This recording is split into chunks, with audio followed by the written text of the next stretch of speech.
Olá para todas e para todos, espero que vocês estejam bem. Vamos continuar com mais uma semana da nossa disciplina Geoquímica de Superfície, Sol 552, avançando sobre o tópico de quais são as implicações químicas sobre solos e sedimentos afetados pelas comunidades humanas. Quando a gente tem sítios associados à residência, existe uma atividade muito grande de sepultamento e de incorporação de resíduos orgânicos no solo, né? A gente conhece muito bem alguns solos que estão associados, por exemplo, com a presença de ossos humanos, de carvão, de cinza, de conchas, que eram materiais diferentes utilizados por essas comunidades, como o enterramento de seus entes queridos ou até mesmo de resíduos orgânicos utilizados para consumo humano. Esse tipo de uso, ele é caracterizado por um incremento dos teores de alguns elementos químicos. Quais são eles? Principalmente o carbono, o primeiro da lista, porque praticamente tanto eventualmente o sepultamento de um indivíduo quanto o enterramento de algum resíduo orgânico, isso incrementa o carbono, porque basicamente esses materiais são baseados em carbono, são compostos orgânicos na maioria das vezes. Então a gente vai poder ver o incremento do teor de carbono em relação ao background muito elevado. Cálcio também tende a ser elevado em função da presença de ossos, apatita, o cálcio que está presente nos ossos, o cálcio que está presente nos dentes, vai incrementar e vai conseguir diferenciar muito bem o background de uma área ocupada pelos seres humanos, o magnésio, sódio, potássio, bário. São todos elementos químicos que também vão indicar um incremento de resíduos ou através de sepultamento em uma área específica.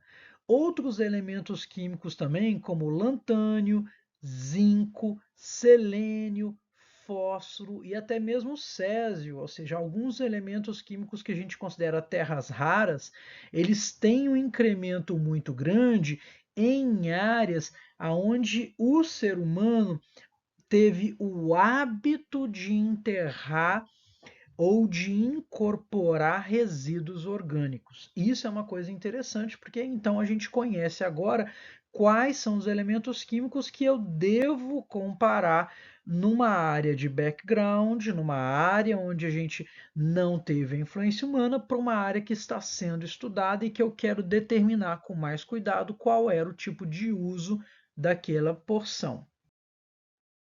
A gente também pode encontrar alguns ambientes onde existe um uso de agricultura ou de pecuária. Isso é menos comum em Minas Gerais, mas é muito comum na Amazônia e em outras áreas do planeta Terra que existam terraceamento dessas regiões, ou seja, áreas, especialmente áreas muito declivosas, era muito comum que algumas comunidades humanas removessem, retirassem terra, principalmente das várzeas dos rios, e trouxesse para novas áreas, como a gente tem aquele terraceamento feito pelos incas, pelos maias. Esse é o maior exemplo que a gente pode tirar. Então, trazer terra, trazer solo de algumas porções para outras e criar superfícies planas para com que a gente possa exercer agricultura, pecuária ou até mesmo outro tipo de atividade, também é um tipo de uso humano que a gente pode facilmente identificar.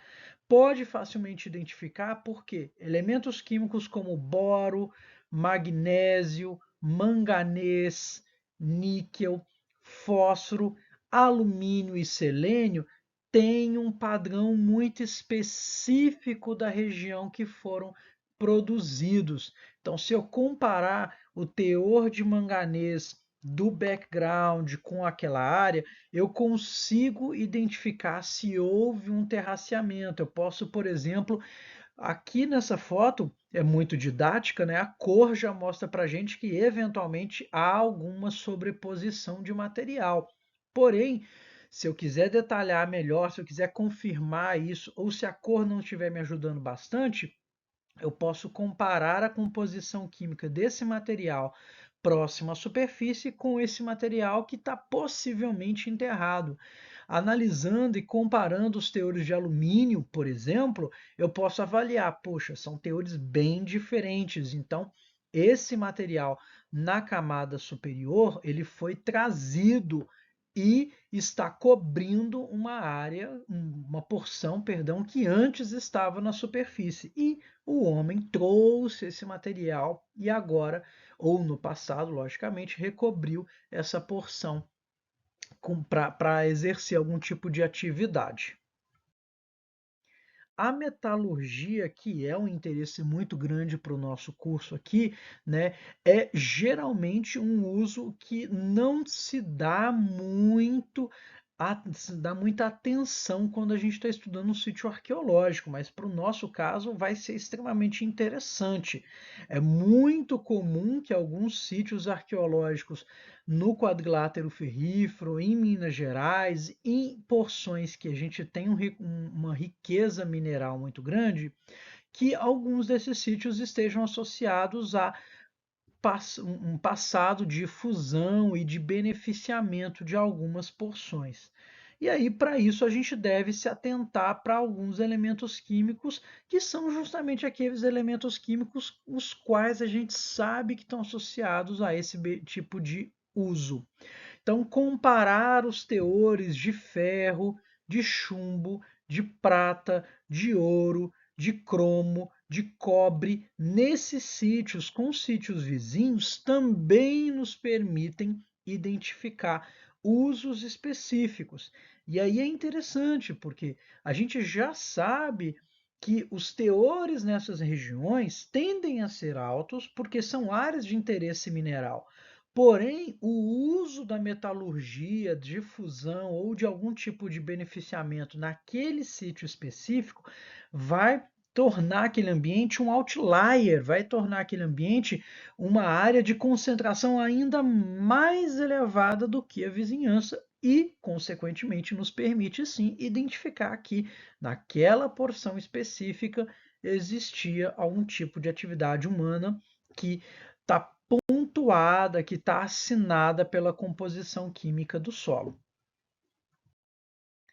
Também existem algumas medidas que nos permitem identificar o tipo de uso humano dos solos. Tá? Essas análises elas estão muito voltadas para fracionamento isotópico de alguns elementos químicos. Né? Vamos com cuidado aqui. O que, que é isótopo? Se a gente se lembrar lá das aulas de química básica, um isótopo ele nada mais é do que um parente familiar de um elemento químico, né? O isótopo mais comum que a gente ouve falar é o carbono 12, carbono 13, carbono 14. São todos isótopos de um mesmo elemento químico. Basicamente, a gente tem uma variação no número total, no número completo ali dentro do núcleo desse elemento químico que está associado não a uma variação do número de prótons, mas sim a uma variação do número de nêutrons. E essa variação garante com que esse mesmo elemento químico, que tem as mesmas propriedades, ele tenha pequenas variações, sutis variações, que vão, logicamente, implicar em variações dentro dos ciclos biológicos e não biológicos, até mesmo através dos processos de intemperismo. Então, os isótopos é como você, o seu irmão, a sua irmã, né? Vocês são filhos, quando filhos do mesmo pai e da mesma mãe, são muito parecidos no hábito, a aparência física, mas existem algumas pequenas variações entre vocês. Vocês não são a mesma pessoa. Então, os isótopos são aqueles que têm propriedades muito parecidas entre si, mas em função de uma pequena variação do número de nêutrons, vão ter propriedades ligeiramente diferentes. E quando a gente faz o fracionamento isotópico, ou seja, quando a gente pega um elemento químico e ao invés de dosar o seu teor total, por exemplo, ao invés de saber a quantidade de carbono que eu tenho no solo, eu posso determinar a quantidade de carbono 12 e a quantidade de carbono 13 que eu tenho no solo. Com isso, eu estou fazendo fracionamento isotópico do carbono. Eu estou determinando a quantidade de cada isótopo que eu tenho, ao invés de determinar os dois em conjunto, ok? Esse fracionamento, ele nos traz muitas vezes informações que são extremamente úteis, porque como eu disse, os isótopos, eles têm pequenas, sensíveis variações que muitas vezes vão implicar em condições completamente diferentes associadas aos processos. Vou dar um exemplo do fracionamento isotópico do chumbo, que é a variação do chumbo 216 e 217. Então, quando a gente faz o fracionamento isotópico do chumbo, nada mais completo do que simplesmente fazer a dosagem da quantidade do isótopo 216 num solo ou num sedimento em diferentes camadas, e depois a gente faz a mesma dosagem, a gente dosa a quantidade de isótopo chumbo 207 nas mesmas camadas e calcula uma razão entre essas variações. Essa razão nos diz muito. Por quê? Os isótopos mais pesados, aqueles que têm um número maior de massa, por exemplo, nesse caso aqui é o 207, eles são preteridos nas reações. Por quê? Porque eles exigem mais energia para participar das coisas, para participar das reações químicas. Então, os isótopos mais leves, aqueles que têm um número de massa menor, são aqueles que são preferidos nas reações químicas, ou seja, são aqueles que geralmente participam mais facilmente das reações químicas. Isso quer dizer que, por exemplo, o chumbo 206 ele se funde muito mais facilmente do que o chumbo 207, perdão. Isso quer dizer que é o mesmo elemento químico, continua sendo sempre chumbo, porém, em ambientes de chumbo fundido ou que você induz a fusão do chumbo, olha, existe geralmente um enriquecimento de chumbo 16, porque é natural, é espontâneo um enriquecimento desse isótopo, uma vez que esse isótopo exige menos energia para participar das reações químicas, nesse caso, uma reação física simplesmente de passagem de um estado sólido para um estado líquido. Então, quando eu pego uma barra de chumbo e derreto essa barra, existe um enriquecimento do chumbo 16. Isso porque existe uma tendência dos isótopos de chumbo, se os isótopos 206 passarem para o estado mais energético mais facilmente do que o isótopo 207. Então, quando a gente compara a composição dos isótopos 206 e 207 em um ambiente, a gente consegue ter uma noção se houve um enriquecimento ou se houve um empobrecimento da quantidade de chumbo 16. E aí, com isso, a gente vai conseguir saber se, por exemplo, aquele ambiente registrou eventualmente algum tipo de metalurgia, de beneficiamento, de fusão de chumbo. Olha que coisa interessante, comparando apenas esses dois isótopos. Então, é uma informação muito útil para a gente que qualquer isótopo nos traz, porque a gente sempre entende que o isótopo ou que os isótopos mais leves, eles participam de reações químicas e físicas mais facilmente do que os isótopos mais pesados. Vamos brincar que os isótopos mais pesados são mais preguiçosos, então, eles vão ser os últimos a participarem das reações químicas. E os mais leves sempre vão participar primeiro. Esse gráfico aqui é um gráfico muito interessante porque mostra para gente um sítio arqueológico no Oriente Médio que mostra uma variação enorme da composição química do chumbo em diferentes profundidades. Então, vejam esse eixo Y aqui, ele mostra para gente a variação dos materiais, a variação de profundidade desses materiais, ok? E aí a gente consegue olhar no eixo X a variação da quantidade de chumbo que a gente tem.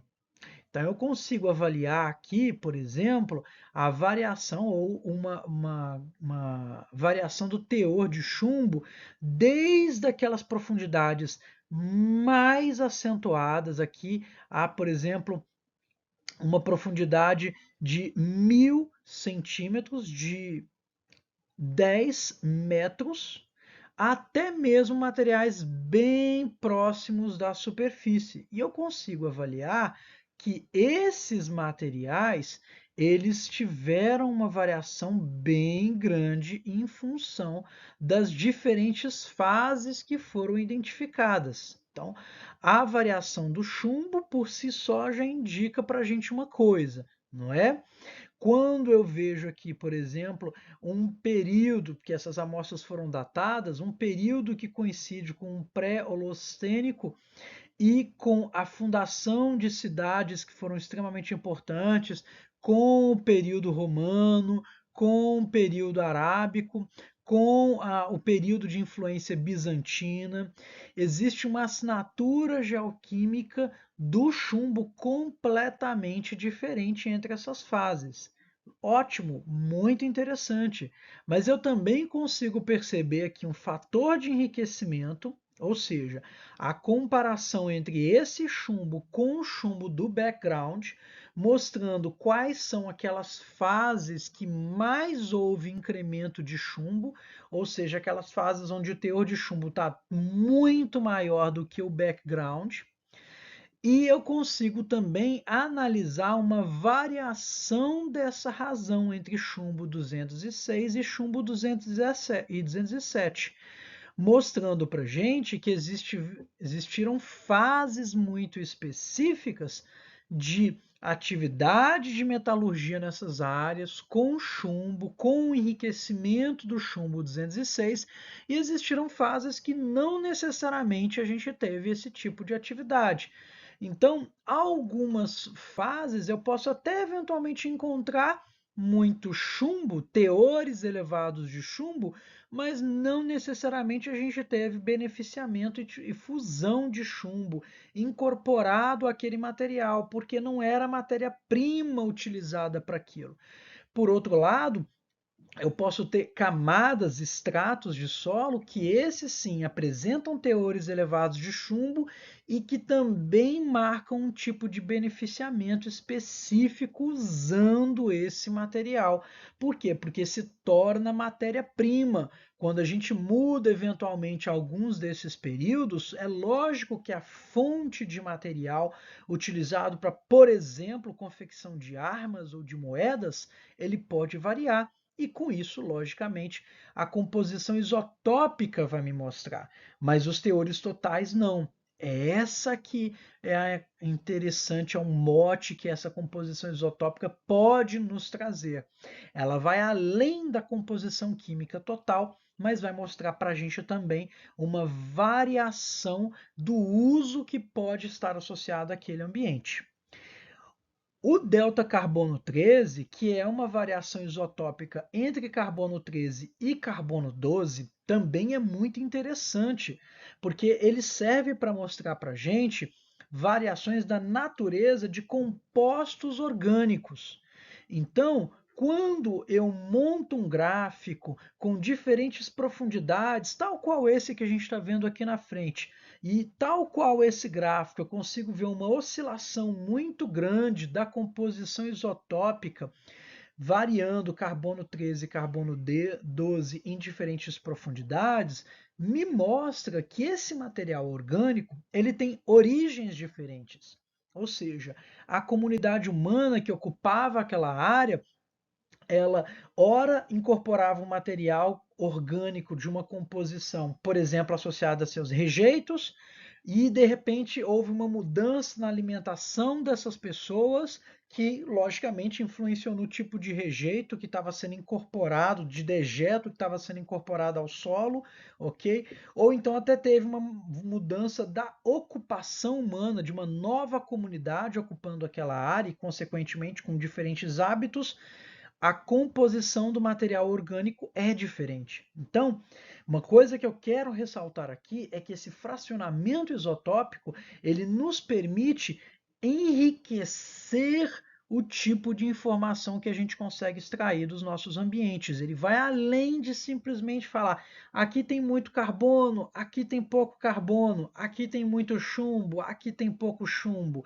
Ele nos permite falar: esses extratos estão associados a um consumo muito grande de frutas e nesse outro ambiente de animais. Então eu tive uma mudança dos rejeitos, dos dejetos incorporados pelos seres humanos. Esses extratos estão associados a um ambiente ou uma comunidade humana que fazia fusão de metais e esses metais eram chumbo e cobre principalmente. Já esses aqui, a gente já passa a ter uma fusão de ouro, então já começa a ter um tipo de uso diferente dessa área. É essa informação que o fracionamento isotópico nos permitirá trazer. Diante disso que a gente falou, eu peço para que vocês façam a leitura das referências recomendadas, também se sintam à vontade para eventualmente procurar novos materiais e, em seguida, responder as perguntas do quiz, que eu vou deixar dentro do nosso Google Moodle, perdão, do nosso PVANet Moodle, ok? Lembrando, vocês têm 1 semana e meia para responder esse quiz com o valor integral. Depois eu dou um novo intervalo, porém agora o nosso quiz vai ter um valor um pouquinho menor, para a gente ser justo com aquele pessoal que dá o sangue para conseguir responder no prazo, beleza? Porém, a gente aceita respostas um pouquinho depois do prazo, ok? Um abraço, pessoal, e até a próxima aula.